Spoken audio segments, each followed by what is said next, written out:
বিশ্বনবী ফাতেমারে বললেন, ফাতেমা, আলী কোথায়? ফাতেমা বলল, আপনার জামাই আলী আমার সাথে ঝগড়া করে বাইরে গেছে। বিশ্বনবীর চেহারাটা আগুনের গোলার মতো লাল হয়ে গেল। বিশ্বনবী ডেকে বললেন, ফাতেমা, তুমি বিশ্বনবীর মেয়ে হতে পারো, কিন্তু আলী তোমার স্বামী। আলী যদি তোমার উপর নাখোশ থাকে, জান্নাতের দরজা তোমার জন্য খুলবে না। কোথায় গেছে আলী, কোথায়? বললেন যে মসজিদে নববীতে গেছে। বিশ্বনবী যে দেখলেন বালির উপরে আলী শুয়ে আছে। বিশ্বনবী মজা করে ডাক দিলেন, ইয়া আবা তোরাব। তোরাব অর্থ বালি, তোরাব মানে কি? বিশ্বনবী ডাক দিলেন, ইয়া আবা তোরাব, মানে হে বালির বাবা আলী, ওঠো। এখন আলী ওঠে না, রাগ করে আসছে। বিশ্বনবী এদিক দিয়ে তাকায়, আলী ওইদিকে তাকায়। বিশ্বনবী ওদিকে আসলে আলী এদিকে তাকায়। মনে মনে করে এতক্ষণ আপনার মাইয়াই গুতাইছে, এখন আপনি গুতাইতেছেন। বিশ্বনবী যাই বললো, আলী রাগ করো না, ওঠো, তুমি আমার চাচাতো ভাই, আমার ঘরেই তো তুমি মানুষ হয়েছ। ঘাপটি মেরে হাতটা ধরে টান দিলেন। সাইয়েদনা আলী উঠতে বাধ্য হলেন। বিশ্বনবী কারো হাত ধরে টান দিলে ওই লোক বসে থাকতে পারে? উঠে গেলেন, ঘরে নিয়ে আসলেন। নিয়ে এসে বিশ্বনবী খাটের মাঝখানে শুইলেন। ডান দিকে শোয়ালেন আলীকে, বাম দিকে শোয়ালেন ফাতেমাকে। এবার মেয়ের জামাইকে আর মেয়েকে বুঝাতে লাগলেন, নসিহত করতে লাগলেন, গল্প শোনাতে লাগলেন। কি রোমান্টিক শ্বশুর! এরকম রোমান্টিক শ্বশুর পৃথিবীতে দ্বিতীয়টা খুঁজে পাওয়া যাবে? সুবহানাল্লাহ পড়েন। বিশ্বনবীর কাজই ছিল ঝগড়া লাগলে এরকম মিলায়া দেওয়া। কি করা? মিলায়া দিবেন। সমাজে অনেকে আছে ঝগড়া লাগলে আরো লাগায়া দেয়, আছে না নাই? আগুন লাগলে কি দিয়ে নিবা? পানি ডালতে হয়, অনেকে তেল ডালে। কি ডালে? তো আগুন আরো জ্বলে ওঠে। বিশ্বনবী বললেন, না, খবরদার, ইসলাহু যাতিল বাইন, মিলায় দিবেন। স্বামী স্ত্রীর ঝগড়া মিলায় দেন, ভাইয়ে ভাই কোপাকুপি মিলায় দেন, এলাকায় এলাকায় গ্রামে গ্রামে মারামারি না লাগায়া মিলায় দেন। জান্নাতে আপনার ঘরটারে বড় করে দিবে কে? আল্লাহ। বিশ্বনবীর কাজ ছিল মিলায়া দেয়া। বিশ্বনবী মক্কা থেকে মদিনায় হিজরতের আগে মদিনায় 2টা গোত্র ছিল। এই গোত্রের মধ্যে 120 বছর ধরে মারামারি। কয় বছর? কেউ এই মারামারিটা বন্ধ করতে পারে না। গোত্র 2টার নাম হচ্ছে আউস আর খাজরাজ। আউস খাজরাজের মারামারি। বাবা মরে যাওয়ার সময় ছেলেরা ওসিয়ত করা যায়, নসিহত করা যায়, বাবারে আমারে কোপাইছে, তুইও কোপাবি। ওই ভোলা আবার নাতিরে কয়, আমারে মারছে, তুইও মারবি। তো বংশ পরিক্রমায় মারামারি চলতেই থাকে, কেউ আর থামাইতে পারে না। বিশ্বনবী মক্কা থেকে মদিনায় হিজরত করতে এসে মদিনায় বাসাবাড়ি করে 7 দিনের মাথায় 120 বছরের মারামারি থামায় দিলেন। কি নবী ছিল! মিলায় দিতেন। ফাসলিহু বাইনা আখাওয়াইকুম, ভাইয়ে ভাইয়ে মারামারি লাগলে মিলায় দাও। স্বামী স্ত্রীর ঝগড়া হলে মিলায়ে দিবেন। এজন্য মায়েরা, বোনেরা, বিশ্বনবী বলেছেন, তাকফুরনাল আশিরা, মেয়েদের সবচেয়ে বড় একটা সমস্যা হচ্ছে স্বামীর নাশুকরি করে। স্বামী দিতে পারলে ভালো, দিতে না পারলে তুমি আমার জীবনে কিচ্ছু দাও নাই। এরকম আছে না নাই? স্বামী আর স্ত্রী বানায় যেজন মিস্ত্রি, সে বড় আজব কারিগর। ঠিক কিনা?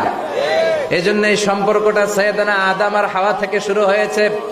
কিয়ামত পর্যন্ত স্বামী আর স্ত্রীর এই সম্পর্কের মাধ্যমে গোটা বিশ্বটারে জারি রেখে দিয়েছে কে?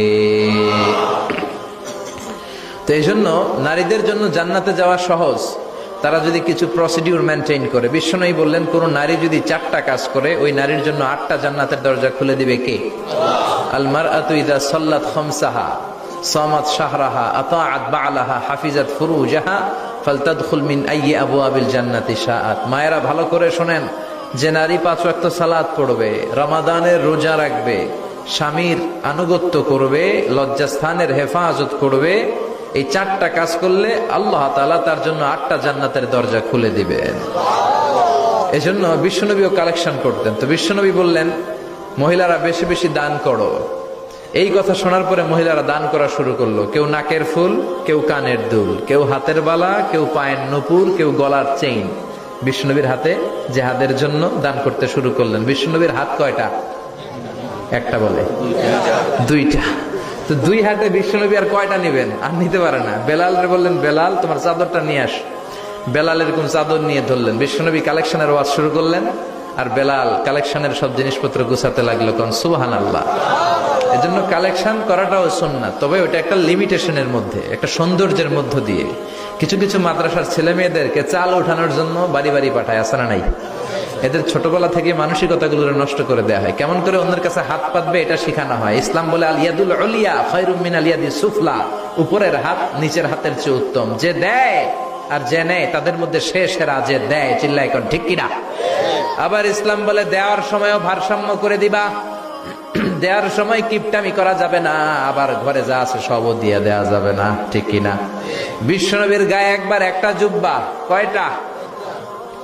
এক ভিক্ষুক এসে বলে, নবী আমার জুব্বা নাই, আমার জুব্বা দেন।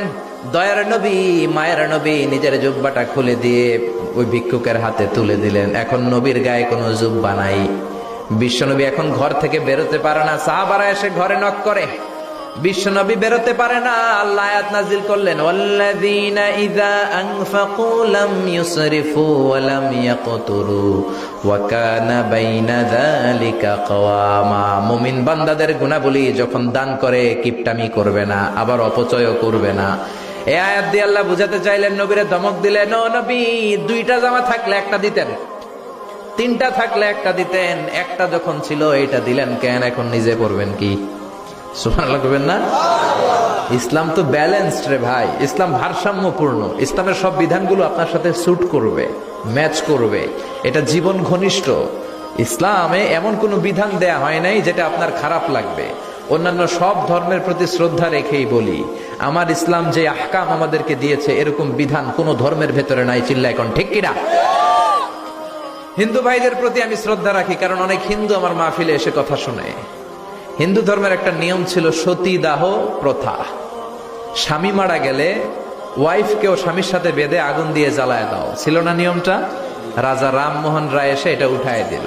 হিন্দু ধর্মে এখনো একটা নিয়ম আছে, পাক্কা হিন্দু হইতে হলে আপনাকে গোমূত্র পান করতে হবে, মানে গরুর পেশাব। লা ইলাহা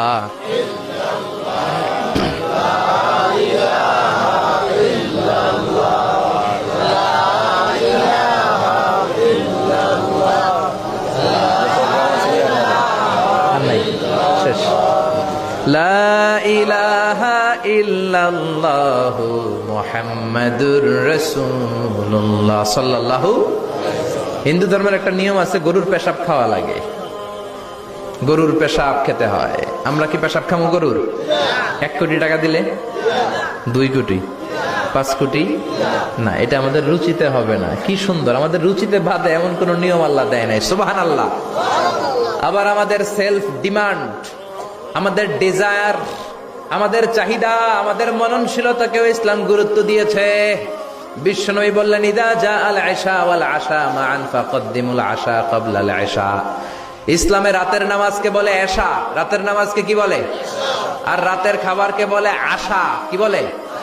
ইসলাম বলে এশা আর আশা দুইটা যদি একসাথে আসে, এশার নামাজ রাখো, আগে আশা খাইয়া লও। সুবহানাল্লাহ। এশারও আজান হচ্ছে, গরম গরম বিরিয়ানি চলে আসছে, কি করবেন?